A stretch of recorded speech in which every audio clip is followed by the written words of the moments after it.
Hi folks, welcome to the Prepared Homestead. This is Travis. Thank you all for stopping by to watch. I have a fairly serious topic to talk about today. I think it's something that those of us that are homestead preppers, have some type of group or hope to have some type of group, or that understand that we may very likely enter a time period where outside help just isn't going to be there. We talked about that yesterday with 911 going down, that we're just going to be on our own, and it's either just going to be us, our family, our little circles around us, our community, our mag, whatever it is.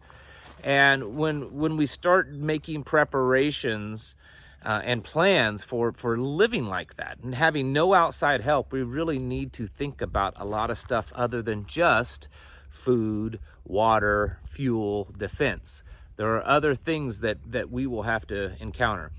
This morning in New York City, outside of the courthouse where Donald Trump's trial is being had, a man set himself on fire. Now, I'm not here to poke fun, make light of that or anything. And I honestly don't know a lot of the details about the purpose. From what I can tell, it was a political statement, but I don't know a lot of detail. It's a tragic and serious thing. I don't even honestly know the outcome of the person that did that. Did he survive? I don't know.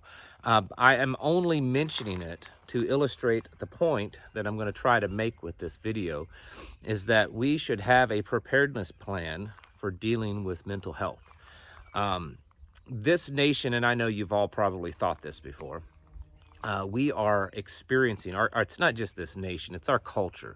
Our civilization, Western culture, is experiencing really a mental health epidemic. And I want to make it very clear right now and from this point forth that I am not in any way, shape, or form a mental health expert.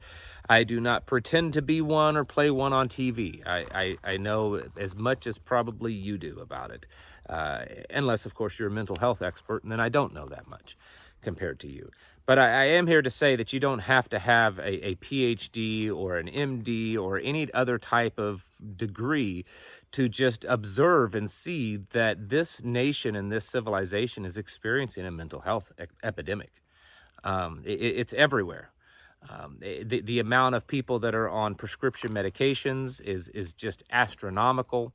The amount of people that are on illicit drugs, the amount of people that have bought into various different ideologies and trends and fads that are just they're just signs of mental health. In fact, so much so that online on things like TikTok and stuff, it's actually very popular to have a mental health problem, and so it's almost like a badge of honor now.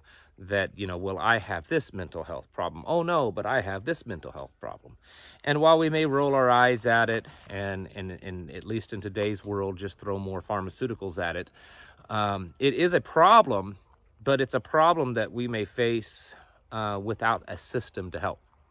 It's a problem that we may face without pharmaceuticals. There could come a time that things get bad enough that you may not be able to go to the doctor or the pharmacies to get the medications that you want. We talk about that all the time, about how you should stock up on medications, if you have a heart condition or anything like that. But what about mental health? What about people that are taking all of these prescription medications that may keep them somewhat sane, under control, at an even keel, and you take them off of those medications, what's going to happen? And then just the fact that there's just a lot of people that have problems.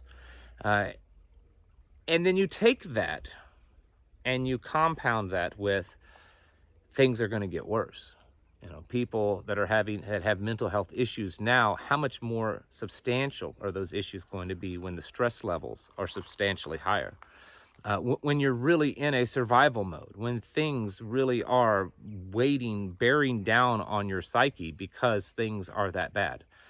And I'm here to tell you that I don't have necessarily a solution to this. Again, I'm not a mental health expert. I don't have a solution to this, but I am here to tell you that as families and as groups, kind of prepper groups, mags or whatever, this should be a topic that you are discussing. It could happen within your own group. There could be people in your group that currently really have no mental health issue. They just may not be as strong as others. And when things get really bad, really traumatic, they may break down. Look at for those of you that's served in the military and that have been in active combat. I'm sure many of you can tell stories of guys that you served with that in the heat of battle, they started to break down a little bit. They started to not be able to really handle it. It's the same thing in law enforcement. It's the same thing in firefighting. There are times that some people that may seem as healthy and as normal as can be, that in the heat of a battle or the heat of extreme danger, they break down. So it doesn't have to be just the people that are experiencing mental health now problems. It could be that new ones arise. And so, and I'm not mocking this. I'm not saying that anything negative about it. I'm just saying that these are real issues that have to be addressed. We have to have some type of plan of how to deal with that.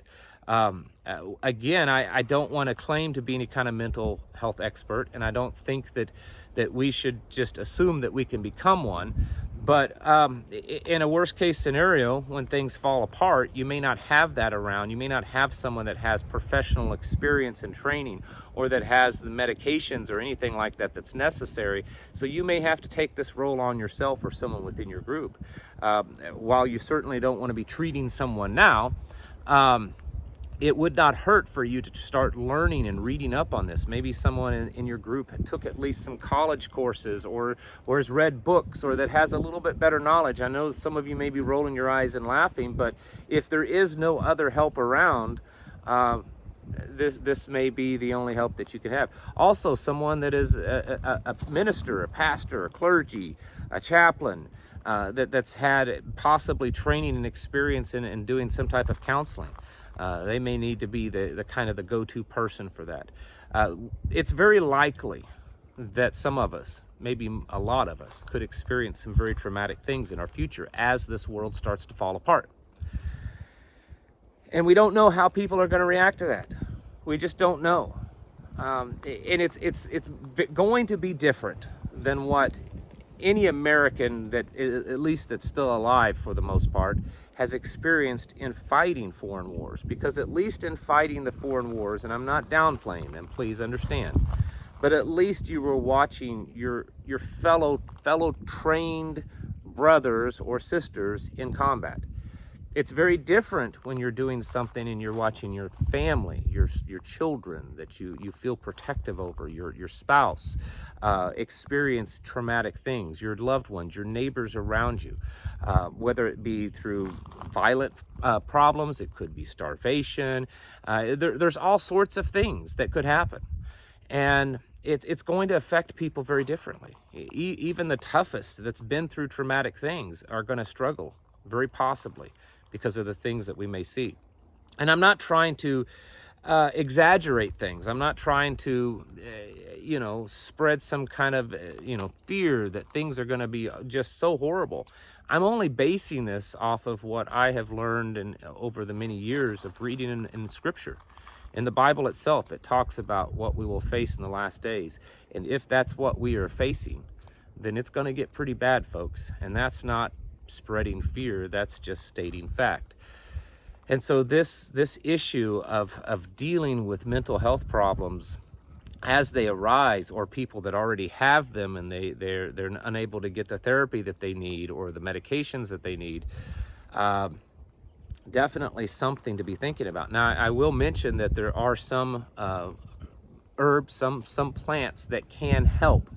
And again, I'm not an expert, so it's just probably going to be a case-by-case basis, but there are plants that can be grown that can offer some benefit to mental health problems. And so it's something that if you're concerned with, you should probably look into those, of what plants grow around you or what that you can grow that could be beneficial in that way. It's not a perfect solution, but there probably aren't going to be any perfect solutions to the problems that we face in the future. We just have to find the ones that work best for us. And this is a problem that could face a lot of people. And we have to face it. We have to figure out some kind of solutions. And it may not just be people within your group. It could be people outside, people trying to come in, people trying to do things. Maybe it's people right now they're not even doing it for nefarious reasons. They just want to be part of what you're doing. And you find out as they're involved that there's maybe mental health issues that have some red flags going on, and that you need to be cautious and handle things differently. These are things that we're going to have to face, and some of you are already facing.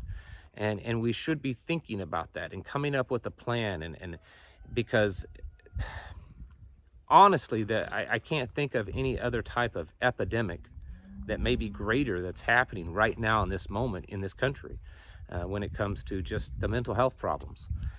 It's growing at rates that it just kind of blows your mind if you look at the numbers of the amount of people that are being treated, the amount of people that are being diagnosed.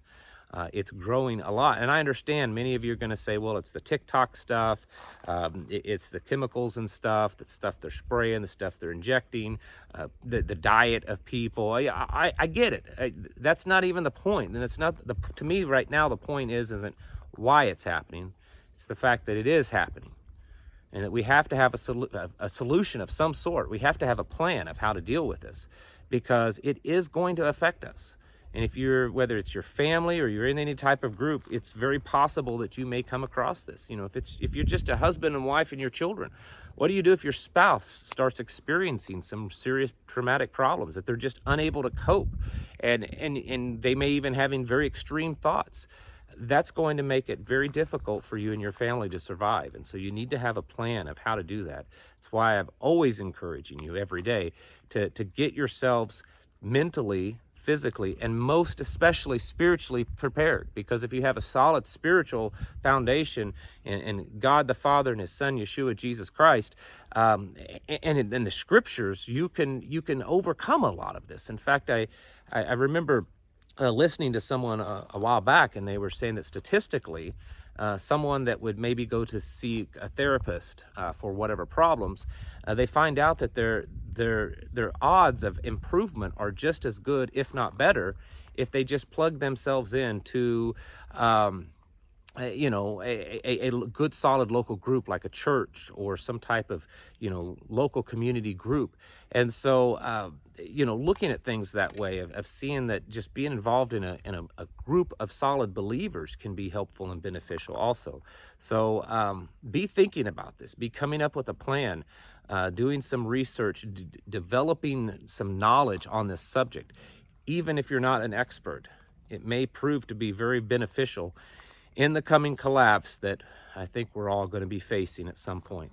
Folks, it's time to get your houses in order and prepare mentally, physically, and spiritually. Thanks for watching, and I'll catch you in the next video.